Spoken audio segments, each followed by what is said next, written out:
Semoga sudah tayang ya di tempat Anda ya. Di sini saya hanya memberikan, loh, keliru ini yang di-share. Nah, semoga sudah tayang di tempat Anda. Ada satu papan tulis ya yang saya share di situ. Jadi kita melanjutkan dari progres yang kemarin sudah Anda kerjakan. Yaitu Anda sudah mengerjakan bab 1 sampai bab 4 kemarin. Nah, dari bab 1 sampai bab 4 itu nggak percuma dalam artian akan kita lanjutkan di pertemuan ini.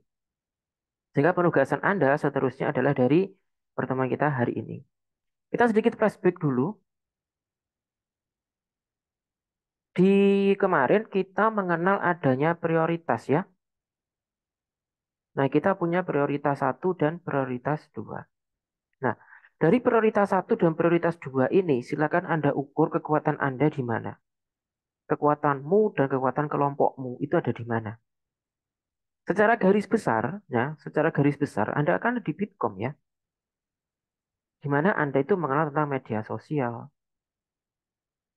kemudian optimasinya,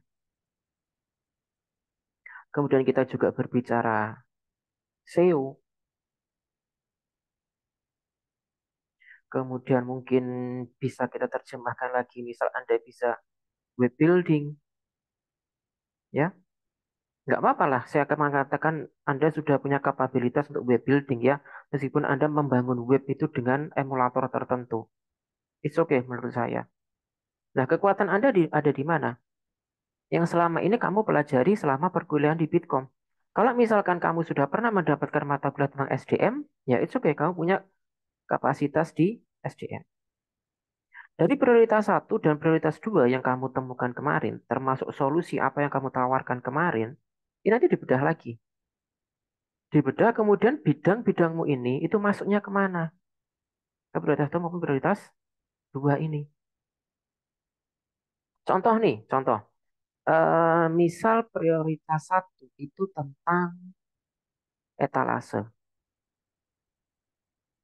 Dalam artian dudimu atau NGO yang kamu kunjungi kemarin itu tidak punya etalase. Etalase itu bisa berupa fisik juga bisa berupa digital. Etalase digital misal kita katakan sebagai IG atau web atau marketplace kan gitu ya. Kita sebut sebagai etalase digital. Dia Dudi, dia NGO, dia ingin mempublikasikan dirinya atau dia ingin mempublikasikan jasanya, tetapi dia sendiri tidak punya etalase. Mungkin ini masalah yang kemarin kamu temukan sebagai prioritas 1 atau prioritas 2. Nah, kamu punya senjata ini. Ini kemampuanmu. Kemampuanmu ini kamu pakai untuk apa? The big questionnya ini. Untuk apa? Jadi gini teman-teman, Anda di Bitkom kuliah dari semester 1 sampai semester sekarang. Sudah begitu banyak senjata yang kamu punya.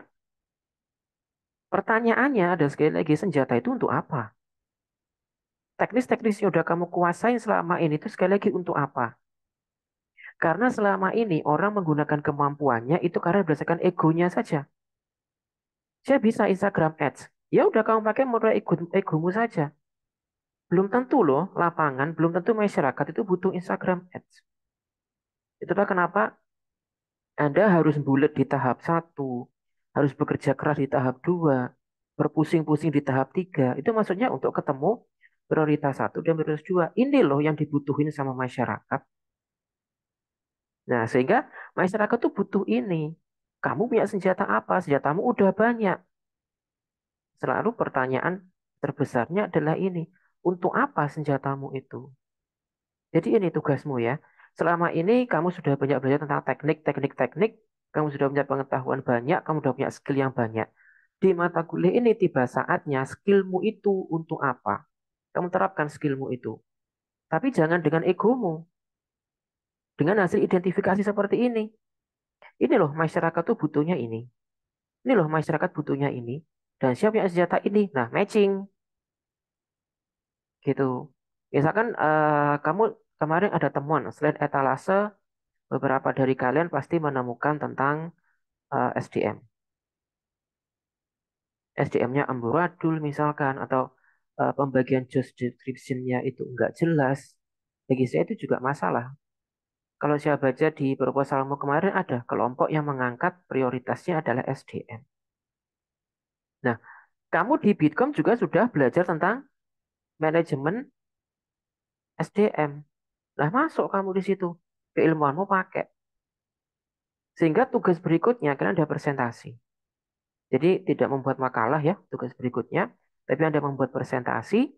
Pertanyaannya adalah yang harus kalian jawab atau yang harus kalian temukan. Satu, prioritas yang mana?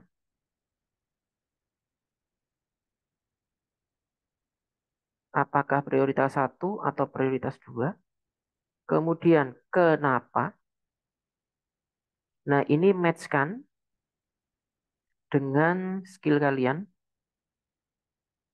Kemudian kemudian yang ketiga adalah skillmu atau tekniknya eh, ngapain? Dari masalah yang ada, misal pengelolaan SDM. Pengelolaan SDM kamu sudah punya teknisnya, kamu sudah punya teorinya. Nih, nah teori-teori pengelolaan SDM-mu itu nanti dia berperan ngapain? Apakah itu cukup sebagai teori yang kita pelajari di kampus, atau itu bisa kita terapkan ke masyarakat? Masyarakat dalam artian adalah tempat kamu studi kasus kemarin. Jadi sekali lagi adalah penerapan ini semua nanti. Penerapan skill. Skillmu seperti apa? Antara kelas satu dengan kelas yang lain, ketiga poin ini bisa sama bisa berbeda. Karena skema tiap kelas itu kan berbeda ya. Kecenderungan tiap kelas juga berbeda. Jadi ini sekali lagi sehingga tugasmu di pertemuan kita selanjutnya adalah presentasi. Nanti topik presentasi dan teknisnya kita atur kemudian ya. Insya Allah setelah ini besok intinya di jam kerja akan saya posting untuk GCR-nya. Oke, sampai sini ini tugasmu ke depan. Silakan jika mungkin ada pertanyaan saya persilahkan. Silakan jika ada pertanyaan. Yang dipilih itu cuman satu ya, Pak. Mm-mm. Antara Kenapa? yang prioritas dipilih itu antara satu dua tuh cuman dipilih satu doang ya, Pak, ya. Mm-mm. Dipilih satu aja dari prioritas satu ataupun prioritas dua. Tapi misal nih ya, misal kalian terjadi satu kasus, mungkin satu atau dua kelompok mengalami kasus ini. Misal prioritas satumu,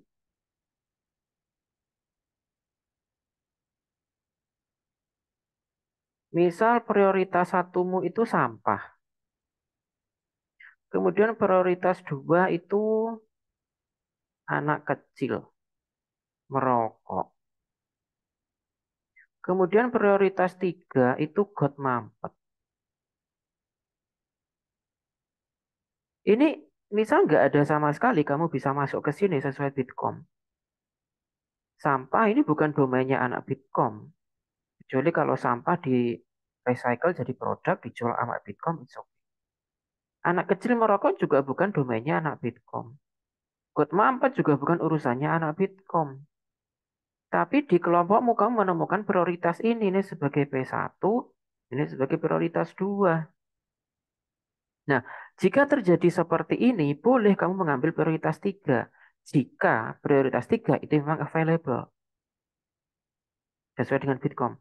Tapi jika prioritas 3 pun masih tidak sesuai dengan Bitkom, maka tugasmu kembali ke P1 untuk di breakdown lagi. Misal, sampah. Iya, sampah itu bukan urusannya anak Bitkom. Ada masalah apa dengan sampah? Misal kesadaran masyarakat. Kesadaran kurang. Masyarakat belum teredukasi tentang sanitasi. Nah, sini baru bisa Bitkom masuk. Ke sini misal, mengedukasi masyarakat tentang sanitasi. Bisa kan Anda bikin anak Bitkom itu bikin kampanye, bikin edukasi di media sosial kah, di website kah atau apa yang eh, ruang lingkupnya adalah tentang sanitasi. Gitu ya, seumpama P1 atau P2-nya itu masih belum dekat dengan kalian di Bitkom. Jangan langsung masuk ke P4 dan seterusnya, tidak, karena batasan kita P1 dan P2. P1 dan P2 ini adalah prioritas yang harus segera kita selesaikan masalahnya. Contoh, kita selesaikan dulu korupsi timah, atau kita selesaikan dulu anggaran makan siang gratis. Nah kan gitu, itu prioritas 1 dan prioritas 2. Nah kita breakdown lagi, nggak boleh langsung, oh ini yang lebih penting, itu lebih penting. Nggak bisa, ya harus dengan analisis dulu. Gitu. Silakan jika ada pertanyaan lain.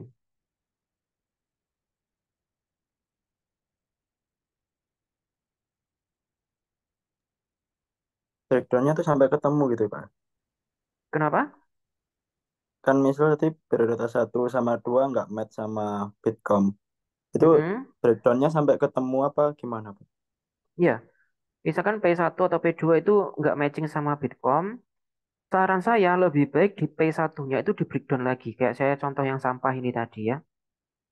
Atau maksudnya nge-breakdown itu kalian nggak harus bikin breakdown baru loh ya. Ingat kalian udah punya breakdown di tahap 2 dan di tahap 3. Pasti ada nanti satu entitas itu yang nyambung sama Bitkomnya. Gitu.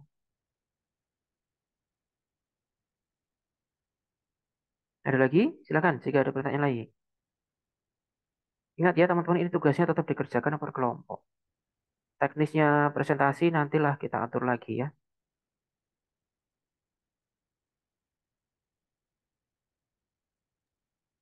Mohon maaf Pak, izin bertanya Pak. Hmm?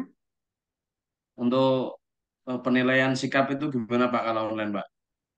Kalau online belum bisa kita adakan ya, jadi tetap sikap itu nanti kita rekapnya saat kita pertemuan di kelas.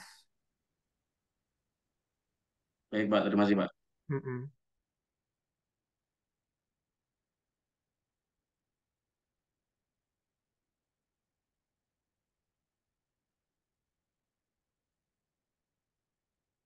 Ada lagi pertanyaan?